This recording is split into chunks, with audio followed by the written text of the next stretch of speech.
आयोजित केलेला आजचा हा शिवजन्मोत्सव सोहळा, या सोहळ्याला ज्यांनी आताच भेट दिली ते संघर्ष योद्धा मनोज जरांगे पाटील,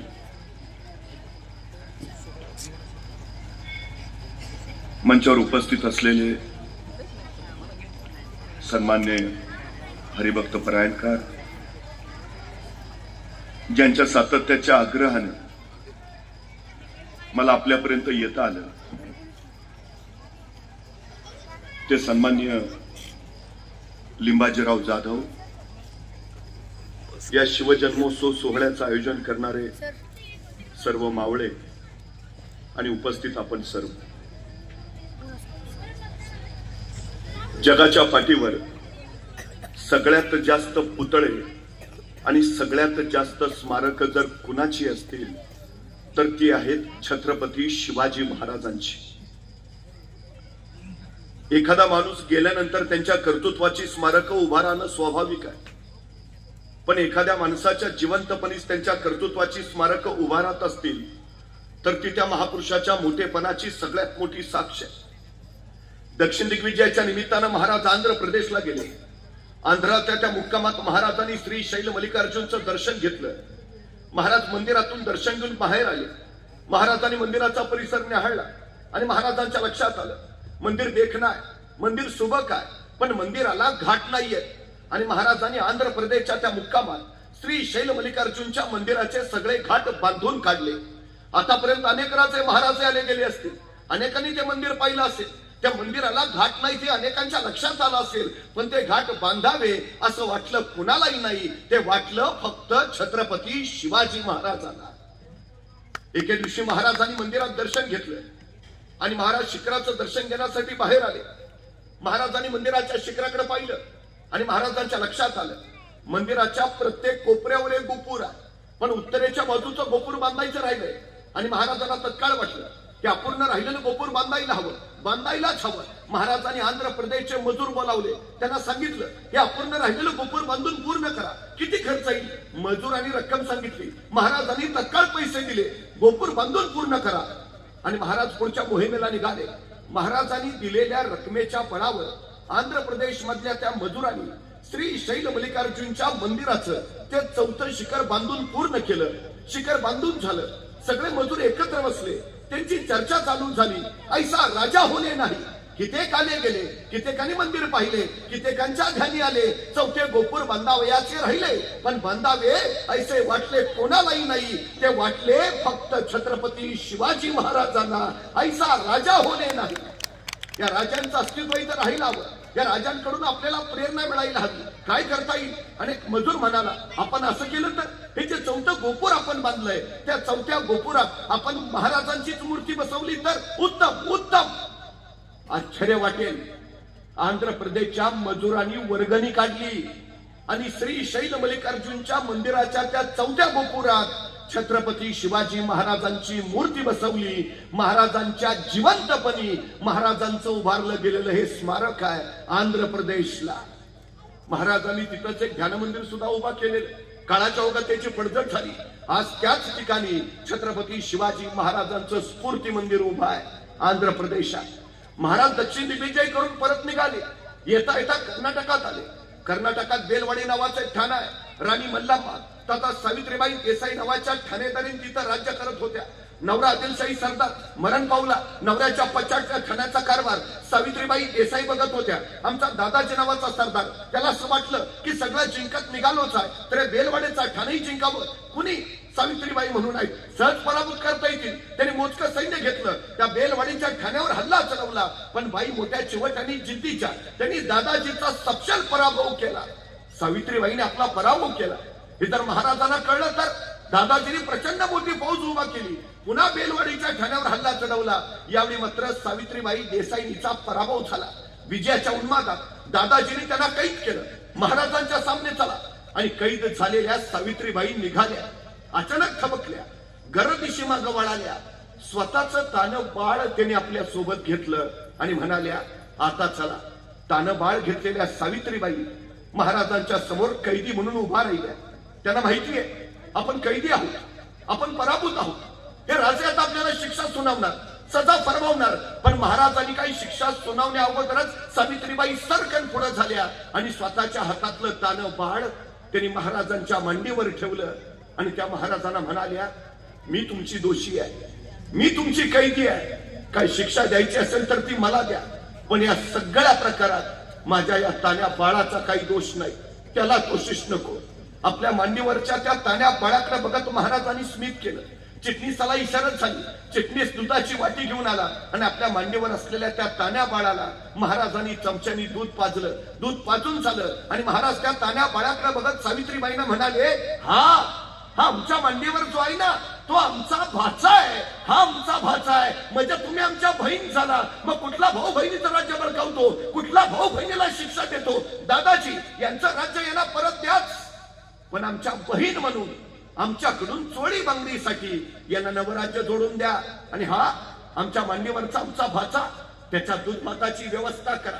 त्या सावित्रीबाईंना काही कळेना, कैसा राजा, कैसा राजा, मला शिक्षा करणं राहिलं बाजूला, माझं राज्य ताब्यात घेणं राहिलं बाजूला, हा राजा माझं राज्य तर मला परत देतोच, पण मला आपली बहीण मानतो, चोळी बांगडीसाठी नवराज्य जोडून देतो, माझ्या मुलाच्या दूध भाताची व्यवस्था करतो, धन्य धन्य ऐसा राजा होणे नाही। या राजांची ही कीर्ती चिरंतन राहायला हवी म्हणून या सावित्रीबाईंनी या प्रसंगाची 3 दगडी शिल्प तयार केली। म्हणजे महाराज बसले, त्यांच्या मांडीवर ते तानं बाळ आहे, महाराज त्याला चमच्यानी दूध पाजतायत आणि शेजारी सावित्रीबाई उभा आहेत, अशी ती दगडी शिल्प। कधी कर्नाटकात गेला तर धारवाड नावाचा जिल्हा आहे, त्या धारवाड जिल्ह्यात यादवाड नावाचं गाव आहे, त्या यादवाड गावात एक मारुतीचं मंदिर आहे आणि त्या मारुतीच्या मंदिरात सावित्रीबाई देसाईंनी कोरलेलं महाराजांचं दगडी शिल्प आहे। महाराजांच्या जिवंतपणी महाराजांचं उभारलं गेलेलं हे पहिलं मंदिर आहे कर्नाटक मध्ये।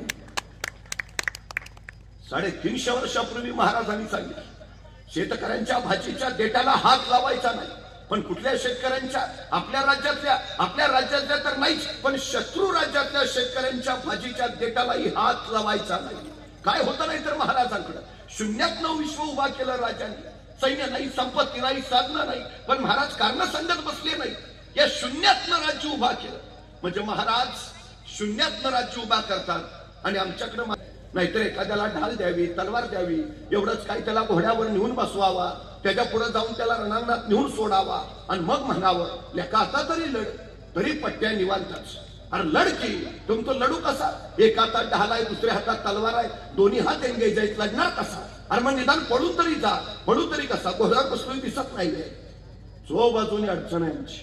मुंगी बघितली, मुंगी मुंगी मुंगी केवढीशी, तिचं डोकं केवढंच, डोक्यातला मेंदू केवढासा, तरी पण त्या मुंगीला बरोबर कळतं कुठल्या गावातल्या कितव्या आळीतल्या, कितव्या घरातल्या, कितव्या खोलीतल्या, कितव्या कपाटावरच्या, कितव्या फळीवर किती नंबरचा साखरेचा डबा आहे।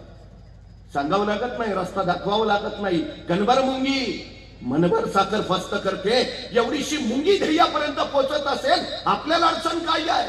रस्त्यानं वाटेनं जाणाऱ्या मुंगीला थांबवायचंय म्हणून तुम्ही तिच्या पुढे काठी ठेवा, मुंगी माघारी फिरत नाही, वाट बदलत नाही, ती पुढेच निघून जाते, तिला अडवायचंय, वाटेत दगड ठेवा, दगड वाटेत अडवाला, मुंगी वाट बदलत नाही, माघारी तर अजिबात फिरत नाही, ती सरळ डोंगरावर चढते, स्वतःची उंची वाढवून घेते आणि पुढे निघून जाते, तिला अडवायचंय, वाटेत पाणी होता, पाणी आलंय म्हणून मुंगी वाट बदलत नाही, माघारी तर अजिबात फिरत नाही, ती त्या पाण्याला वळसा घालते आणि पुढे निघून जाते। शिवाजी महाराजांनी आम्हाला हाच मंत्र दिला, जोपर्यंत ध्येय गाठत नाही माघार घ्यायची। महाराजांनी तेच तर केलं, हाताशी काही नसताना महाराजांनी राज्य उभा केलं, शून्यातलं विश्व, शून्यातलं, नाहीतर काय आहे? सैन्य तरी आहे, पण 13, 14, 15, 16 वर्षाची पोरं महाराज गोळा करायचं, दूरवर एखाद्या जंगलात जायचं, जंगलातल्या दाट झाडी, या पोरांना तलवारबाजीचं युद्धाचं प्रशिक्षण द्यायचंय, पण कुणाला नकळत, कुणाला कळणार नाही अशा बेतानं, आणि आपल्या जंगलात आत काय चाललंय ते बाहेर कुणाला कळू नये म्हणून शोभा राजांनी जंगलाच्या बाहेरच्या झाडावर एक पोऱ्या उभा केलेला असायचा, त्याला सांगितलेलं असायचं, कुणी अनोळखी माणूस येताना दिसला की तू नुसता खुनेचा आवाज कर, तुझा खुनेचा आवाज ऐकला की मी तलवारी संचेर लपून ठेवतो आणि विटी दांडूचा खेळ चालू करतो, म्हणजे कुणाला कळणार नाही आपला आत काय चाललंय ते। त्या दिवशी शोभा राजांचा खेळ रंगात आला होता आपल्या सोबत त्यांना तलवारबाजीचा युद्धाचं प्रशिक्षण दिलं जात होतं. त्याचवेळी जंगलाच्या बाहेरच्या झाडावर एक खुन्याचं पोरग टेहळणी करत बसलं होतं. त्याच वेळी त्याला दिसलं एक 15-16 वर्षाचं रांगडं पोरग येताना. तसं खुन्याचं पोर थरारलं, नीट निरखून बघितलं, येणारं पोर अनोळखी वाटलं. तसं बसल्या जागेवरून त्यांनी हुबेहूब मोराचा आवाज काढला. मोराचा आवाज म्हणजे खून. शिवबाराजांना कळवायची कुणी अनोळखी येत आहे, सावध राहा. शिवबाराजांनी मोराचा आवाज ऐकला. आपल्या सोबत त्यांना सांगितलं, अरे तलवारी संशय लपून ठेवा, विटी दंडूचा खेळ चालू करा, कुणी अनोळखी येत आहे. पोरांनी तलवारी लपवल्या, विटी दंडूचा खेळ चालू झाला. तोपर्यंत जंगलाच्या बाहेरच्या झाडावरचं ते खुनेचं पोरग टप्प दिशी खाली पडलं होतं. 15-16 वर्षाच्या त्या रांगड्या पोरापुढे उभा राहिलं होतं आणि त्याला दमात घेऊन विचारत होतं, कोण रे तू? आणि ते 15-16 वर्षाचं रांगडं पोरग सांगत होतं, रामोशाचा बहिर्जीजी. काय काम काढलं सर? काही नाही जी, राजांना भेटायचं होतं. का र? बोलू की राजांना मग सांगतो. ते खुनेचं पोर म्हणलं, तू थांबतच, मी राजासनी सांगाव देऊन येतो. खुनेचं पोरग आत गेलं, राजांना सांगू लागलं, राज कुणी रामोशाचा बहिर्जी आलायची. राजे म्हणले, दे पाठवू ना. बहिर्जी आत आला, राजांपुढे उभा राहिला. राजाने विचारलं, काय काम काढलंस रे? तसा बहिर्जी म्हणाला, राज आम्हाला बी तुमच्या खेळात घ्या की सामील करून. राजाने विचारलं, काय येतं तुला? सगळं येतं जी. कसला बी आवाज काढतो, कुणाची बी नक्कल करतो. राजा वेषांतर तर असा करतो की तुम्ही बी ओळखायचं नाही. राजांना पटलं वाटलं माणूस कामाचा. असं मग चल या आत्तापासूनच आमच्या खेळात ये. तसा बहिर्जी घुटमळला. म्हटला, राज उद्यापासून येतो की जी? कार नाही, बापाला सांगावा दिला असता राज. राजे म्हणले, ठीक आहे, ये उद्यापासून. बहिर्जी जायला वळला, 5-6 पावलं गेला. अचानक काय वाटलं कुणास ठाऊक, बहिर्जी पुन्हा माघार आला. राजांना म्हणाला, राज एक सांगू का जी? राजे म्हणले, बोल. नाही, कुणी अनोळखी माणूस आला तर तुम्हाला कळावं म्हणून तुम्ही झाडावर जो पोऱ्या उभा केलाय त्याला सांगा, ह्या दिवसात मोर वरडत नाही. ती नाही, कुणी जाणता माणूस यायचा आणि मोराचा आवाज ऐकायचा. तो विचार करायचा, या दिवसात जर मोर ओरडतच नाही तर आवाज आला कुठनं? आयतं गवसून जाल राज. राजाने माणसं गोळा केली, तशी दऱ्याखोऱ्यातली गिरिकंदरातली अचूक ज्ञान सूक्ष्म निरीक्षण असलेली हाच बहिर्जी पुढे राजांचा गुप्तहेर प्रमुख झाला. आज जगाच्या पाठीवर अमेरिकन गुप्तहेर यंत्रणा रॉ आणि इस्रायलची मोसाद या सर्वोत्तम गुप्तहेर यंत्रणा मानल्या जातात. पैकी इस्रायलची मोसाद म्हणते, आम्ही बहिर्जी नाईकांना आणि महाराजांच्या गुप्तहेर खात्याला आमचे आदर्श मानतो. 350 वर्षापूर्वी महाराजांनी रणावनातली पोरं एवढी अफाट करून टाकली की 350 वर्ष झाली.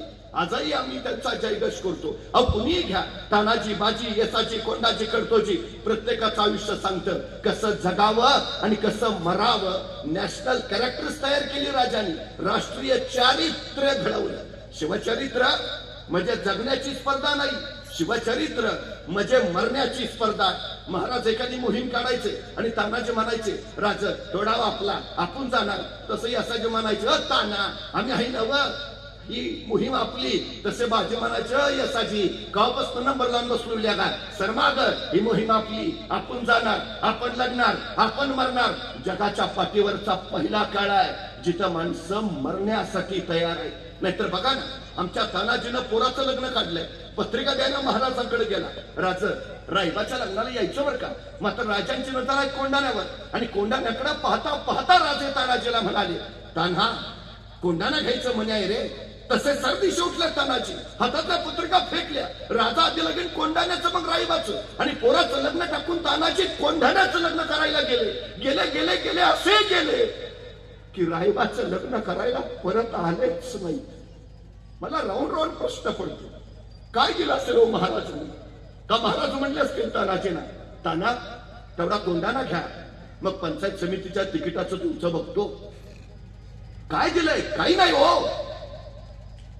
अहो त्यावेळी तर राज्यही निर्माण झालं नव्हतं, ते होईल का नाही तेही माहिती नव्हतं. फक्त एका माणसाच्या विश्वासावर ती सगळी माणसं मरायला तयार झाली. शिवरायांनी विश्वास केला होता, राज्य उभा राहीलच. बघता बघता सह्याद्रीच्या दऱ्यापर्यंत हे स्वराज्य नांदू लागलं. पण त्याच वेळी विजापूरच्या दरबारात खळबळ माजली. बडी बेगम साहेबांनी सांगितलं, त्या शिवाजी राजांना कोण कैद करेल? कोण? आणि उभा राहिला खान गाजी अफजल खान. चढे घोड्यानिशी जातो आणि त्या शिवाजी राजाला कैद करून येतो. बलाढ्य अफजल खान. पण 10 नोव्हेंबर 1659 महाराजांनी प्रतापगडावर या खानाचा कोतळा बाहेर काढला. स्वराज्यावरचं सगळ्यात मोठं सैतानी संकट महाराजांनी परतवलं आणि त्या मावळ्यांना विश्वास मिळाला, हो आपण राज्य निर्माण करू शकतो. महाराजांनी त्या शेतकऱ्यांच्या पोरांना सांगितलं, हातात नांगर जसा पेलतोच ना तसा तलवार सुद्धा पेलू शकतोस. स्वतःच्या वावरात जसं मोत्यासारखं पीक आणू शकतोस तसं स्वतःचं राज्यही उभा करू शकतोस. महाराजांनी निर्माण केलेलं हे राज्य शेतकऱ्यांचं, कामकऱ्यांचं, कष्टकऱ्यांचं. आज मी तीच महाराष्ट्रात 450 किल्ले आहेत. पैकी 360 स्वराज्यात होते. पैकी 110 किल्ले महाराजांनी आपल्या 50 वर्षाच्या आयुष्यात बांधले. 50 वर्षात एक घर बांधून होत नाही आम्हाला. महाराजांनी 110 किल्ले बांधले. स्वराज्य बळकट करणं हा हेतू होताच, पण त्याहीपेक्षा महत्वाचा हेतू होता या मातीत उगवलेल्या प्रत्येकाच्या हाताला काम मिळालं पाहिजे. सुतार, लोहार, चांभार, न्हावी, जोशी, गुरव, वाणी, मुलानी, साळी, माळी, धनगर, कोळी, आगरी, साल साऱ्यांच्या हाताला काम आणि साऱ्यांच्या खिशात काम. अर्थव्यवस्था इतकी मजबूत केली महाराजांनी की त्यांच्या बळावर बघता बघता या सह्याद्रीच्या दऱ्याखोर हे स्वराज्य नांदू लागलं. मला कायम प्रश्न पडतो, महाराजांनी निर्माण केलेल्या या राज्याचं नाव शिवराज्य नाही ठेवलं असतं तरी आम्हाला अभिमानच वाटला असता. महाराजांनी या राज्याचं नाव ठेवलं स्वराज्य. स्व म्हणजे माझं राज्य. या मातीत उगवलेल्या कुणीही या राज्याच्या नावाचा उच्चार करावा. स्वराज्य, माझं राज्य. आणि मग माझा आहे ना, मलाच लढलं पाहिजे, मलाच झगडला पाहिजे, मलाच सुंदरला पाहिजे, मलाच मेलं पाहिजे. ही उर्मीतल्या प्रत्येकात रुजली, भरली, फुलली आणि मग इथली माणसं मातीसाठी लढायला मरायला तयार सज्ज झाली. सगळ्यात महत्वाची गोष्ट, मला एका प्रश्नाचं उत्तर द्या. आपल्या घरातल्या विजेच्या बल्बला आपण कधी दगड मारतो का? नाही. आणि रस्त्यावरची एक तरी ट्यूब आपण नीट ठेवतो का? नाही. का? घरातला बल्ब माझा असतो, रस्त्यावरची ट्यूब माझी नसते. ज्यावेळी एखादी गोष्ट माझी होते त्यावेळी माणूस त्याच्या रक्षणासाठी उभा राहतो.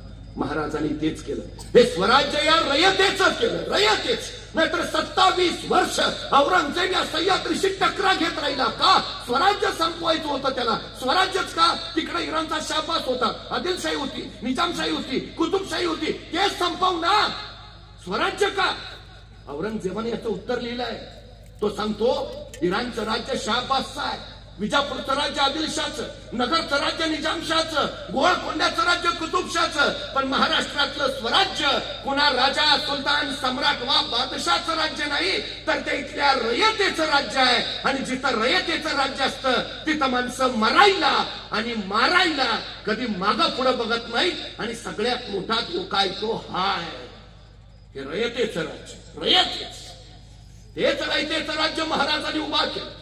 आणि अंमलांच्या पातशाहीमध्ये एक मराठा एवढा पातशाह झाला, ही गोष्ट काही साधी झाली नाही, असं बकरकरांनी त्या घटनेचं वर्णन केलं.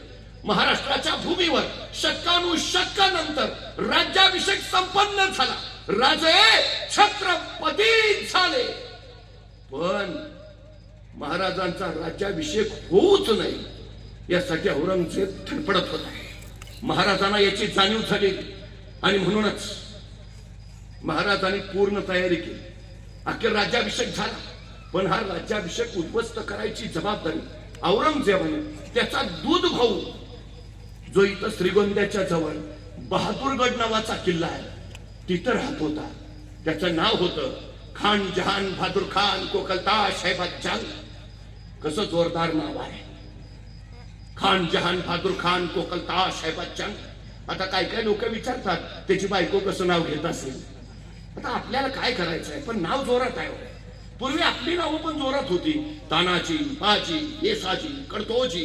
म्हणजे कुणी आपलं नाव घेतलं तर त्याला जी म्हणावंच लागायचं. स्वाभिमान दिला होता पूर्वजांनी. पण याचं नाव जोरात, खान जहान बहादूर खान कोकलताश हैबत जंग. पण तरी महाराजांचा राज्याभिषेक झाला आणि औरंगजेब संतापला. यांनी खरमरीत पत्र या बहादूर खानाला लिहिलं, तू तिथं करतो काय? राज्याभिषेक झाला. त्या बहादूर खानानं लगेच औरंगजेबाला पत्र लिहिलं, हुजूर मी उत्तरेकडनं प्रचंड प्रयत्न केले, पण बहुतेक त्या खुदाचीच इच्छा होती शिवराय छत्रपती व्हावे. काय उत्तर आहे? तो सांगतो की मी प्रचंड प्रयत्न केले पण बहुतेक परमेश्वराचीच इच्छा होती महाराज छत्रपती व्हावे. पण या उत्तरानं औरंगजेबाचं काही समाधान झालंच नाही. बहादूर खानाला कळलं काय खरं नाही.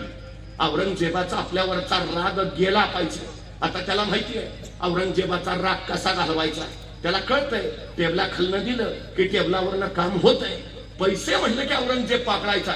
या बहादूर खानानं आपल्यावरचा राग जावा म्हणून औरंगजेबाला पत्र लिहिलं. हुजूर जे व्हायचं ते झालं पण इथं बहादूर गडावर आम्ही 1 कोटी नगद गोळा करून ठेवले आणि 200 दक्षिणी घोडी. बस एवढा पावसाळा संपू द्या. हे 1 कोटी रुपये आणि 200 घोडी आम्ही लगेच आग्र्याला पाठवतो. औरंगजेबानं पत्र वाचलं. 1 कोटी नगद भले पट्टी शाबास दे दे दे लवकर लवकर लवकर पाठव. औरंगजेबाचा रागच गेला 1 कोटी म्हटल्यावर.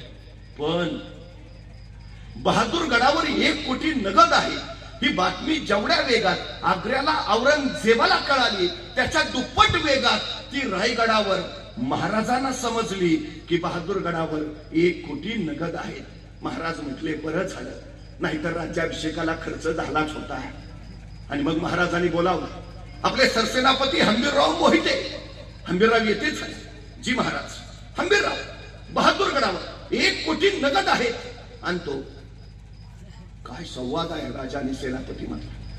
महाराज सांगतायत हंबीरराव बहादूर गडावर 1 कोटी नगद आहे आणि तो कारण देणं प्रकारच नाही. हंबीरराव असं म्हणले का नाही बरोबर आहे महाराज पण जरा दिवस थंडीचे आहेत मला सर्दीची अलर्जी आहे एवढा उद्या पावसाळा मग नंतर बघू. नाही कारणच नाही आणतो पण आणणं सोपं आहे.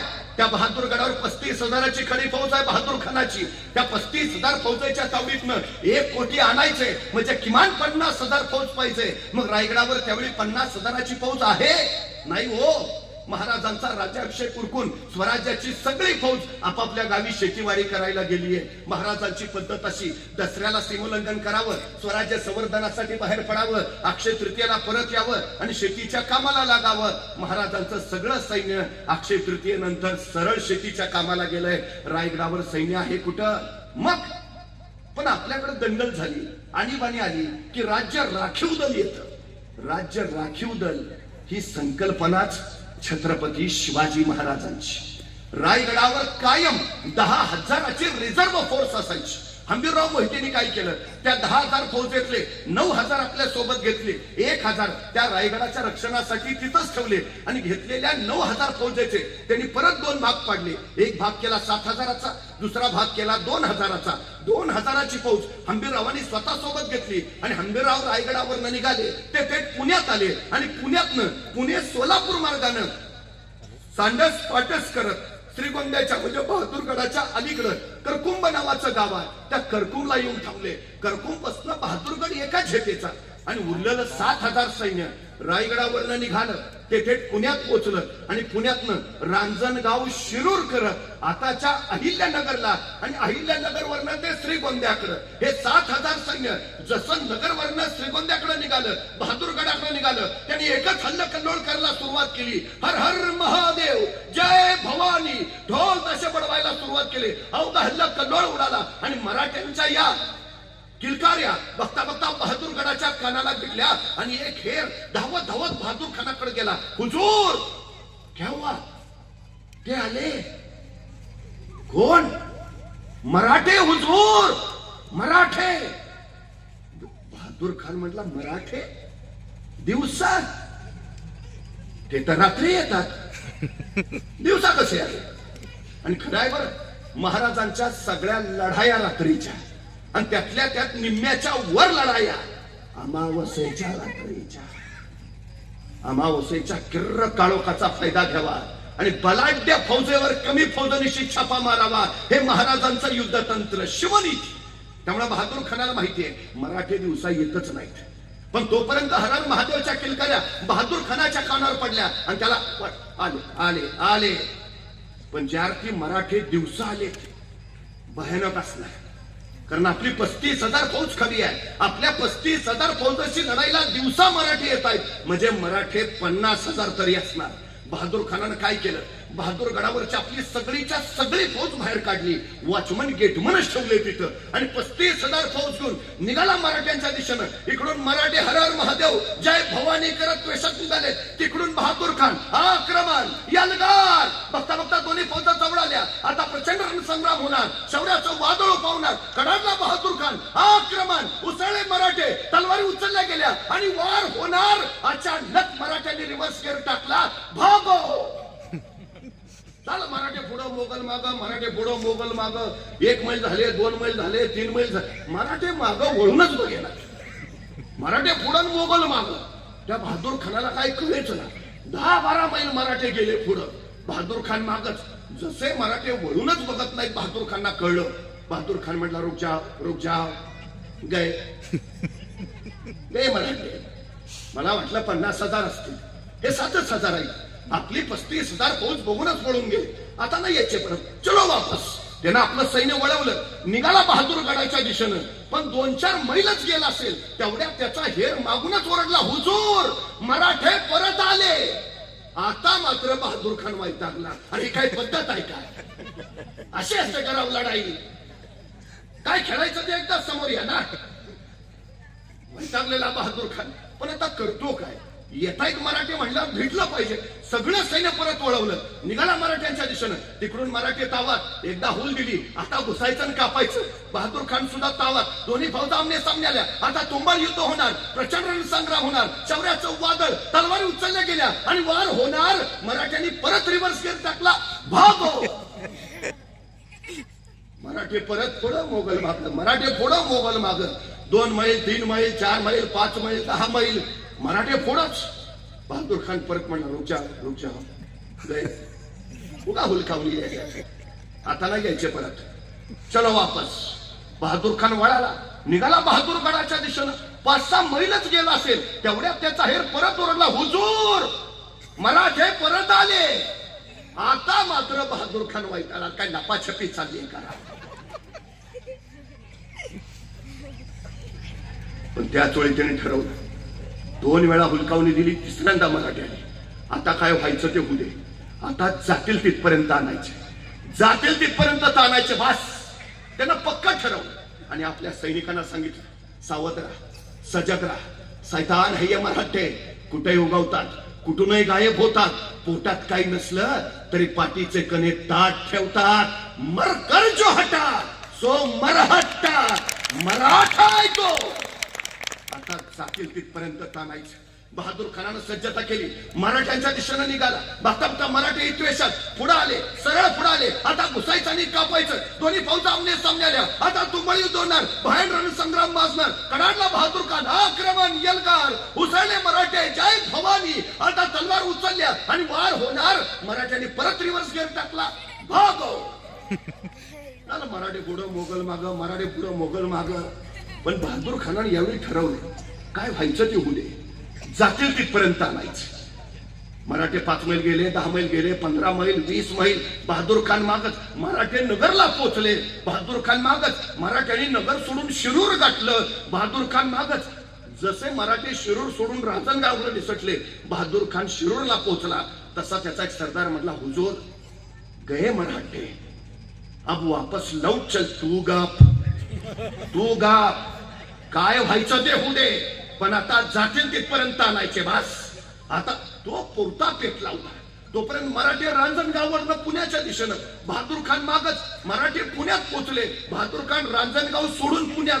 आणि मराठे जसे पुण्यात घुसले, काही मराठे कात्रजच्या घाटात, काही मराठे सासवडच्या घाटात, आणि उरलेले मराठे कोंडाण्याकडं, सिंहगडाकडं. बहादूर खान पुण्यात पोहोचला खरा, पण त्याला मराठे कुठं दिसेच नाहीत. यही तो थे, कहा गए, ढूंढो. सगळं 35,000 सैन्य मराठ्यांना शोधायला लागलं, पण सापडतील ते मराठे कसले? अहो, त्या बहादूर खानाला काय माहिती आहे, वारा आणि मराठे कधी कुणाला सापडले? वैतागला. शोधून शोधून दमला. काय बहादूर खानाला कळेना. अहो, त्याला कळेल तरी कसं? त्याला कुठं माहिती आहे? सह्याद्रीच्या दऱ्याखोऱ्यात फक्त 3घच फिरू शकतात. एक वारा, दुसरा वाघ आणि तिसरे मराठे. 4थ्याचं काम नाही, अजिबात नाही. पण मराठे सापडतच नाही म्हणल्यावर मग बहादूर खान म्हटला, जीतम जीतम जीतम, बड़ी जीत हुई हमारी, मराठे भाग गए, खासी जीत मिली, चलो वापस. आणि 35,000 सैन्य घेऊन बहादूर खान पुण्यातनं माघारी वळाला. पण बहादूर खान 35,000 फौजनिशी पार पुण्यात येऊन पोहोचलाय. एवढीच बातमी हेरानी इकडं करकुमला उभा असणाऱ्या हंबीरराव मोहितेंना दिली. तो तिकडून पार पुण्यात पोहोचलाय. इकडून रान मोकळच आहे. हंबीररावाने आपली 2,000 फौज घेतली, एका झेपेत बहादूरगड गाठला. तिथं वॉचमन गेटमन थांबडून सुजवले, आत जाऊन 1 कोटी उडवले. 200 दक्षिणी घोडी ताब्यात घेतली. किल्ल्यात जेवढं किमती सामान होतं, किमती ऐवज होता, तेवढा सगळा घोड्यावर लादला. हंबीररावांना खरं तर किल्ल्यातलं सगळंच घ्यायचं होतं, पण नाईलाजानं घेता नाही आलं. शेवटी अत्यंत दुःखाने त्यांनी ते पेटवून दिलं. आणि मग 1 कोटी नका 200 दक्षिणी घोडीवर लादलेला ऐवज घेऊन हंबीरराव पुन्हा बहादूरगडावरनं करकुम सांडस पाठस करत पुण्यातनं रायगड, इकडं नगरवरनं बहादूर खान जीतम जीतम करत निघाला होता बहादूरगडाकडं. जसा जसा बहादूरगड जवळ यायला लागला, त्याला नुसता धूरच दिसायला लागला. त्याला काय कळेच ना. मग एक सुजलेला वाचलेला त्याच्या पुढ्यात आला. बहादूर खानाने त्याला विचारलं, ये क्या है? तो सुजलेला म्हटला, हुजूर सब ले गए. कौन? मरहट्टे हुजूर. मरहट्टे? तो हम किनके पीछे थे? मरहट्टों के हुजूर. तो इधर कौन आया था? मरहट्टे हुजूर. ऐसा कैसे हो सकता है? ऐसा ही हुआ हुजूर. आणि मग त्याला कळलं मराठ्यांनी असं फसवलं. म्हणजे 7,000 मराठ्यांनी आपल्याला इकडून इकडं पळवत नेलं आणि 2,000 मराठ्यांनी तिकडं काम तमाम केलं. या खुदा कैसे है ये मरहट्टे. सगळ्याच लढाया तलवारीनं करायच्या नसतात. बऱ्याच लढाया बुद्धीच्या बळावर जिंकायच्या असतात. हे सांगितलं महाराजांनी. मला सांगा, बहादूर खानाचं सैन्य किती? 35,000. महाराजांचं सैन्य किती? 9,000. मग महाराज असं म्हटले का, त्यांचे 35,000 आपले 9,000, डिपॉझिट पण राहणार नाही, कशाला अर्ज भरा? माघार घेतली, शरण गेले? नाही, अजिबात नाही, विषयच नाही. बचावाचा सर्वोत्तम पर्याय आक्रमण. महाराजांचं यशाचं सूत्र आहे. जे कठीण वाटतंय आक्रमण. संकटापासून पळून जाऊन किंवा संकट टाळून संकटावर विजय मिळवता येत नाही. संकटांशी भिडून आणि संकटांशी लढूनच विजयी होता येतं. हे सांगितलं महाराजांनी. सगळ्यात महत्वाचं. बरं मला सांगा, बहादूर खानाचे 35,000, महाराजांचे 7,000. प्रत्यक्ष लढाई झाली का? नाही. काही हानी झाली का? नाही. काही नुकसान झालं का? नाही. आणि फायदा 1 कोटी. महाराजांना 1 कोटी मिळाले. आता पार्टी नाही हो. परिणामांची जाणीव न ठेवता केलेली कृती तुम्हाला अपयशी बनवते, तर परिणामांची जाणीव ठेवून केलेली कृती तुम्हाला यशस्वी बनवते. महाराजांनी फक्त 1 कोटी आणण्यापुरतं नियोजन केलं नव्हतं. महाराजांनी पुढचा विचार करून ठेवला होता. हे 1 कोटी आणल्यावर बहादूर खान गप्पा नाही बसणार. तो नगरचं सैन्य गोळा करेल, नाशिकचं सैन्य गोळा करेल, संभाजीनगरचं सैन्य गोळा करेल. 1 लाखाची फौज घेईल आणि रायगडावर हल्ला चढवेल. रायगडावर आपली फौज फक्त 10,000 लाखाचं सैन्य घेऊन जर बहादूर खान आला तर स्वराज्याची राजधानी वाचावी कैसे? मग काय करावं? युद्ध थोपवावं लागेल, आक्रमण थांबवावं लागेल. कुठपर्यंत? आपलं सैन्य परत येत नाही तोपर्यंत. आपलं सैन्य कधी परत येणार? पावसाळा संपल्यावर. पावसाळा कधी संपणार? 4 महिन्यानंतर. 4 महिने बहादूर खानाचं आक्रमण थोपवायचं आहे. सुरू झालं महाराजांचं बुद्धीचं राजकारण. महाराजांनी आपले वकील काझी हैदर त्यांना पाठवलं बहादूर खानाकडे. काझी हैदर बहादूरगडावर पोहोचले, पण बहादूर खान काही त्यांची भेटच घेणार. नको बाबा, ते फसवतात फार. पण संकेत असतो राजकीय वकिलाची भेट घ्यावी. नाईलाजाना बहादूर खानाने भेट घेतली. क्या है? तसे काझी हैदर म्हणाले, हुजूर, आपणावर कोसळलेल्या संकटाची आम्हास तीव्र जाणीव आहे. हे दिवसा ढवळे असे 1 कोटी जाणं साधी बात नव्हे. आमच्या अंतकरणाला किती यातना झाल्या असतील आम्ही समजू शकतो. पण हुजूर, आमच्याकडनं चुकून घडलं हो हे.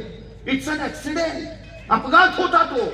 आमच्या महाराजांना तुमच्या ताकदीचा अंदाजच नाही आला. आणि जेव्हा आला, महाराजांना प्रचंड पश्चाताप झाला. 3 दिवस झाले महाराज आपल्या चढतायत. 2 दिवस जेवले नाही.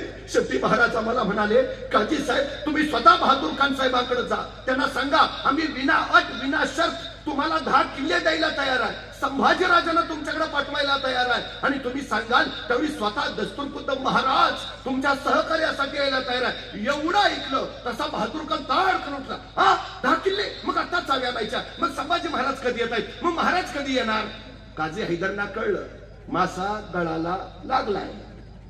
मग काजी हैदर म्हणले, हुजूर आमचे महाराज हे सगळं तुम्हाला देणारच आहे, नव्हे दिलंच आहे म्हणून समजा. फक्त आमच्या महाराजांची एक अट आहे. म्हणजे काय काय काय नाही, हे जे आमचे महाराज सगळं देणार आहे, 10 किल्ले, संभाजी महाराजांनी येणं, त्यांनी स्वतः येणं, या सगळ्याला फक्त औरंगजेब बादशाहांची मान्यता हवी. एकदा बादशाहांचे शिक्क्याचे कागद आले, आमच्या महाराजांनी हे सगळे तुम्हाला दिले. बहादूर खान म्हणला, एवढंच ना, शिक्क्याचे कागदच पाहिजेत ना मान्यतेचे. दिले दिले दिले, त्याच्या काही डोक्यातच नाही आले. बरं तो काही काळ आत्ताच आहे का, काय पाहिजे, औरंगजेबाच्या मान्यतेचे शिक्क्याचे कागद. मग लगेच बहादूर खानानं औरंगजेबाचा मोबाईलवर नंबर फिरवला आणि लावला फोन औरंगजेबाला. हा हा लंपना, हा हा आलेत आलेत वकील महाराजांचे. हो हो हो, नाही झाली झाली चर्चा, नाही नाही नाही 10 किल्ले देतो म्हटले. हो हो, विनाट विनाट विनाट. हा नाही नाही, संभाजी महाराजांनाही पाठवताय. हो हो, नाही नाही, स्वतः महाराज येत आहे. हा हा हा, नाही नाही झालं, नाही फक्त तुमची मान्यता. हा हा, नाही नाही, शिक्क्याचे कागद पाहिजे. हा हा, पाठवताय. हा ईमेल, ईमेल कशाला, व्हॉट्सअपवर पाठवा ना.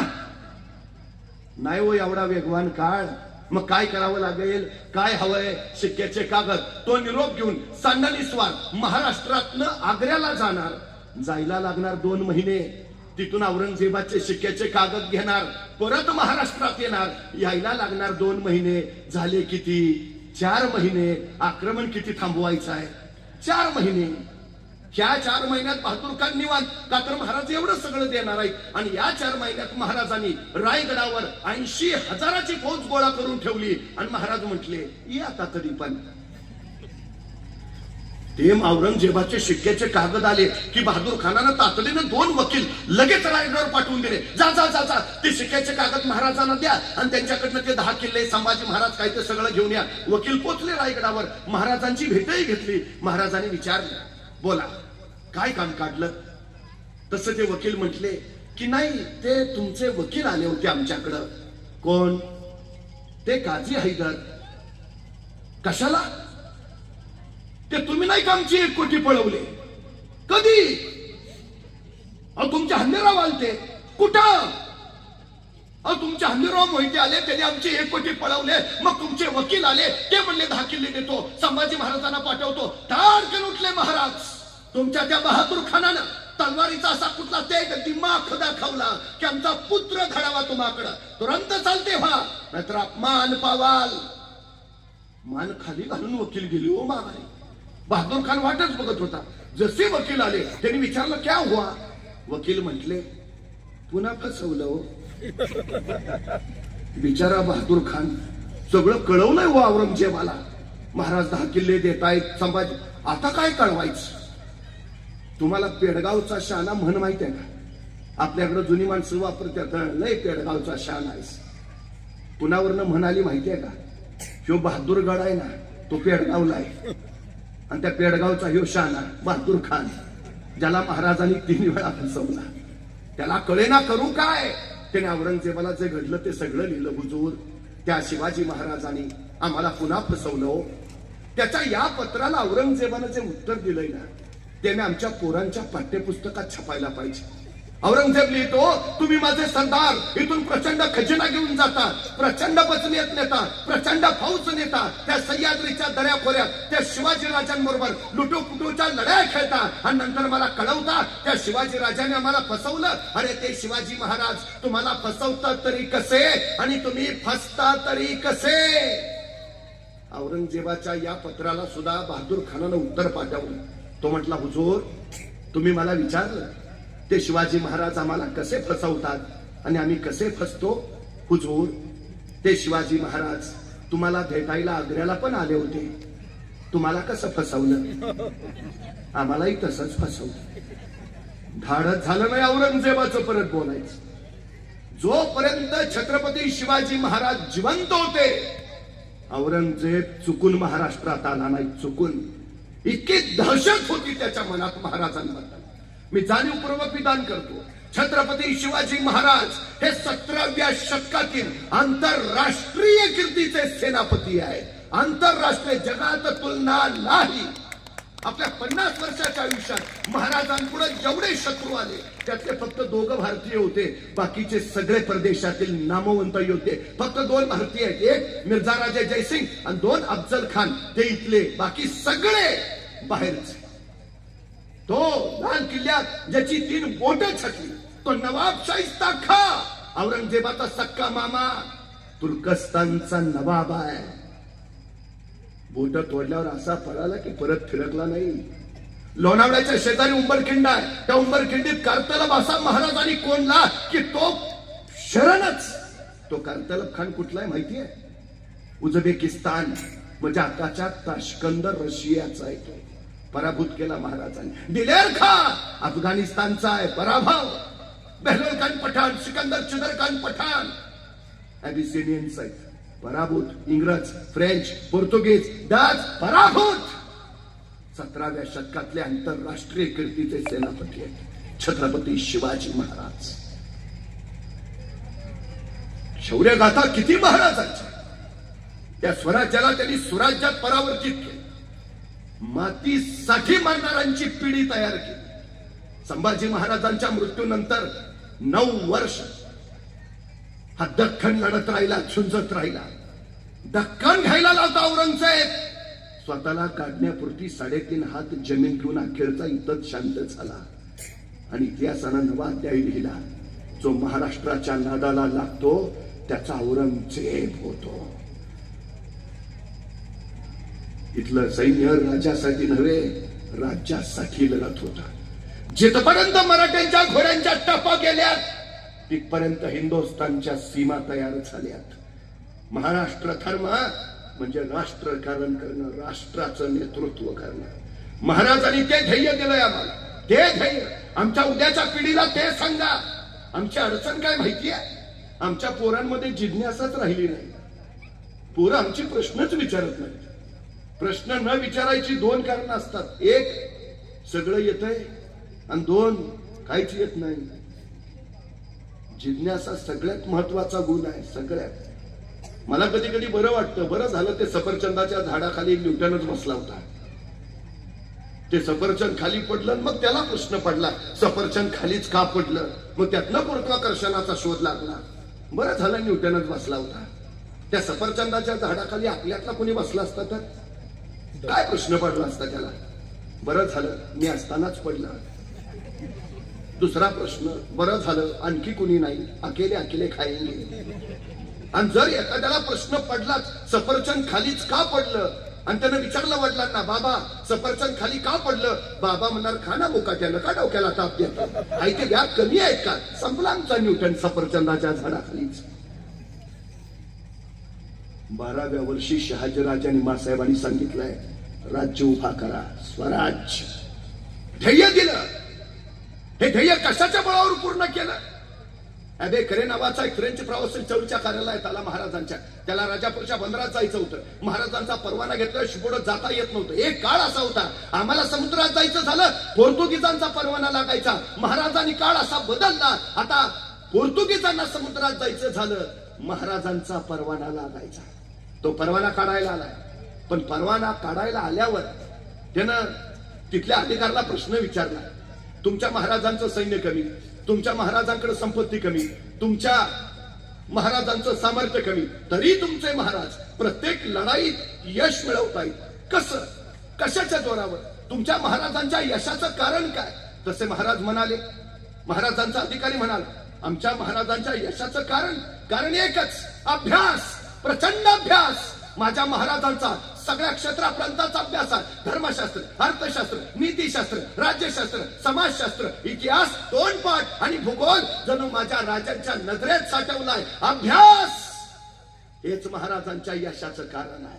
तुम्हाला यशस्वी व्हायचंय ना, ज्या क्षेत्रात असाल, सखोल अभ्यास. या आंबेडकरनं दुसरा प्रश्न विचारला, पण तुमच्या महाराजांचं ध्येय काय आहे?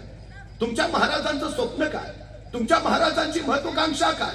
आणि महाराजांचा अधिकारी म्हणाला, आमच्या राजांचं स्वप्न, आमच्या राजांचं ध्येय, आमच्या राजांची महत्वाकांक्षा अहद तंजावर ते तहद पेशावर, सिंधू नदीपासून बंगालचा उपसागर अखंड स्वराज्य उभा करायचं आणि या स्वराज्यावर भगवा डौला आणि फडकावर ठेवायचा, हे माझ्या राजांचं ध्येय आहे. काय अफाट ध्येय! अहद तंजावर तहद पेशावर अवघा मुलूक आपला. मला त्या महाराजांच्या ध्येयाच्या दिशेला जायचं आहे. महाराष्ट्रात धर्माची पताका फडकावा, अवघा मुलूक आपला. महाराजांनी दिलेलं मातीवरचं नितांत प्रेम आम्हाला आमच्या काळजात घ्यायला हवं. मी नेहमी एक गोष्ट सांगतो. एक छोटस खेडेगाव होतं. त्या खेडेगावात एक आई तिचा छोटासा मुलगा. एके दिवशी मुलगा शाळेतून घरी आला. आईला म्हणाला, आई मी उद्या जत्रेला जाणार आहे. मुलगा जत्रेला जाणार म्हटलं, आईच्या काळजात चर्र झालं.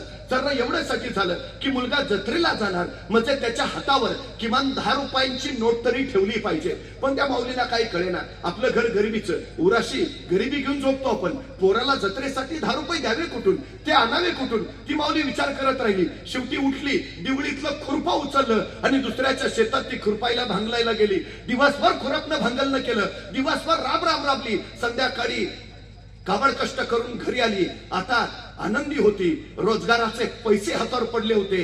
तिला वाटत होतं आता पोराला जत्रेसाठी 10 रुपयाची नोट देता येईल. पोरग शाळेतून घरी आलं. आईला म्हणाल, आई मी संध्याकाळी लवकर झोपतो, मला पहाटे लवकर उठव, लवकर जत्रेला जायचंय. मुलगा झोपी गेला. पहाटे लवकर उठला. आईला उठवलं, आई लवकर भाकरी टाक, मी आंघोळ करून येतो. आई चुली पुढे गेली. हा आंघोळीला गेला. आईनं लालबुंद फुललेल्या निखाऱ्यावर भाकरी भाजायला सुरुवात केली. त्याच लालबुंद निखाऱ्यावर तिनं दुधाचं पातेलं ठेवलं. तोपर्यंत पोरगा आंघोळ करून परत आलं. ताटावर येऊन बसलं. आईला म्हणाल, आई लवकर वाढ, उशीर होतोय. आईनं लालबुंद फुललेल्या निखाऱ्यावरची भाकरी काढली, मोडली दुमडली पोराच्या थाळीत टाकली. तोपर्यंत पोराच्या रळी घुमली. आई लवकर वाढ, उशीर होतोय. आईने इकडं तिकडं बघितलं. लालबुंद फुललेल्या निखाऱ्यावरचं दुधाचं पातेलं सुद्धा गरमागरम लालबुंद झालं होतं. उचलायला काहीतरी हवं होतं पण सापडत नव्हतं. पोराच्या रळी घुमत होती. आई लवकर. शेवटी आईनं विचार नाही केला. तशाच रिकाम्या बोटाने ते गरमागरम लालबुंद पातेलं उचललं. चर्र दिशे चटका बसला. कळ पार काळचा चैपेट करत गेली. डोळ्यातनं खळ दिशा सुरू सुटले. चटका सोसवेना. हात झटक्यात मागाले, पदरात गुंडाळले गेले. तोपर्यंत पोराच्या रळी घुमली. आई लवकर, उशीर होतोय. शेवटी आईनं भाजल्या बोटांचा विचार नाही केला. त्याच भाजल्या बोटांनी त्या गरमागरम लालबुंद पातेलं पुन्हा एकदा उचललं. पुन्हा एकदा चर्र दिशे चटका बसला. वेगवा सोसवेनात पण घट्ट धरलं पातेलं. पोराच्या थाळी दूध ओतलं. दूध ओतताना पोरानं बघितलं आईच्या डोळ्यातनं पाणी येत आहे. पोरग मान खाली घालून दुधात भाकरी कुस्करून निमूटपणे जेवायला लागलं. पोराचं जेवण झालं. पोरग जत्रेला निघालं. आईनं कुशीत घेतलं. डोक्यावरनं हात फिरवला. त्याला सांगितलं, नीट जा, नीट ये, फार वेळ थांबू नको, अंधार पडायच्यात घरी ये. काकोटीला ठेवलेली 10 रुपयाची नोट काढली, पोराच्या हातावर दिली. सांगितलं, काहीतरी खा याचं, काहीतरी घे याचं, उपाशी राहू नकोस. पोरग 10 रुपयाची नोट घेऊन जत्रेत गेलं. दिवसभर जत्रेत रमलं. गरगर फिरणाऱ्या पाळण्या बघितले, जिलेबी बघितली, बताशी बघितली, खेळणी बघितली. हरकून गेलं, बहरून गेलं, आनंदून गेलं जत्रेत. संध्याकाळी अंधार पडायला लागला. पोरग घरी परतायला लागलं. आई दाराशी वाट बघत होती. पोरग लांबून येताना दिसलं. आईला हायसं वाटलं. लगबगीनं जवळ गेली. पोरला कुशीत घेतलं. डोक्यावरून हात फिरवला. त्याला विचारलं, काय काय बघितलं जत्रेत? पाळण्यात बसलास का? खेळणी घेतलीस का? भूक लागली असेल दिवसभर, रुपया म्हणून काय खाल्लंस का? तसं पोरगा आईच्या कुशीतनं बाजूला झालं. आईला म्हणाल, अगं धीर तर दर, सांगतो तरी. आई म्हणली, सांग ना लवकर, काय आणलंयस त्या 10 रुपयांचं? तसं पोरगा आईला म्हणाल, आई डोळे मीठ. आई म्हणली, का रे? नाही नाही, डोळे मीठ आधी. आईने डोळे मिटले. हा मिटले डोळे. आता दाखव बघू, काय आणलेस त्या 10 रुपयांचं? तसं पोरगा आईला म्हणाल, आई डोळे मिट, नीट घट्ट उघडायचं नाहीत अजिबात. आई म्हणली, हो रे बाबा, मिटले डोळे घट्ट. आता दाखव बघू, काय आणलंयस त्या 10 रुपयांचं? आणि त्या 10 रुपयांचं काय आणलंय हे दाखवायला पोराने खिशात हात घातला आणि खिशात नांडलेली 10 रुपयाची सांडशी काढली आणि आईच्या हातावर ठेवली. त्या सांडशीचा सहज स्पर्श त्या माऊलीला झाला आणि डोळ्यातनं खळ खळ खळ अश्रू कळायला लागले. धन्य झाली कुस माझी, तुझ्यासारखं पोर या कुशीत जन्माला आलं. अरे दिवसभर जत्रेत फिरला असशील, गरगर फिरणारे पाळणे बघितले असशील, दिवसभर भूक लागली असेल, रुपया मोडून पोटाला काहीतरी खावंसं वाटलं असेल, पण पोरग दिवसभर जत्रेत उपास पोटी फिरत राहिलं. ते काळजात एक चटका घेऊन माझ्या आईच्या हाताला चटका बसलाय आणि आईच्या हाताला चटका बसू नये म्हणून ते येताना 10 रुपयाची सांडशी ज्याला मी कैची पक्कड म्हणतो ते घेऊन आला. आमची पोरं काय करतायत? दुनियेच्या जत्रेत रमतायत नुसती. काहीच्या हाताला चटका बसू नये म्हणून काय करताय? कारण ज्या पोरांना आईच्या हाताला बसणाऱ्या चटक्यांची जाण असते, त्याच पोरांना मातीला बसणाऱ्या चटक्यांची जाण असते आणि त्याच पोरांना समाजाला बसणाऱ्या चटक्यांची जाण असते. छत्रपती शिवाजी महाराज असे होते ज्यांना आईच्या चटक्याची जाण होती, ज्यांना मातीच्या चटक्याचं भान होतं आणि ज्यांच्या ओठावर रयतेच्या प्रगतीचं गाण होतं. त्या छत्रपती शिवाजी महाराजांचा तो संस्कार, तो विचार आमच्या उरात रुजायला हवा, त्यावर आमची पावलं पडायला हवीत. तेव्हा महाराजांना अपेक्षित असणारं स्वराज्याचं सुराज्य इथं अवतरेल.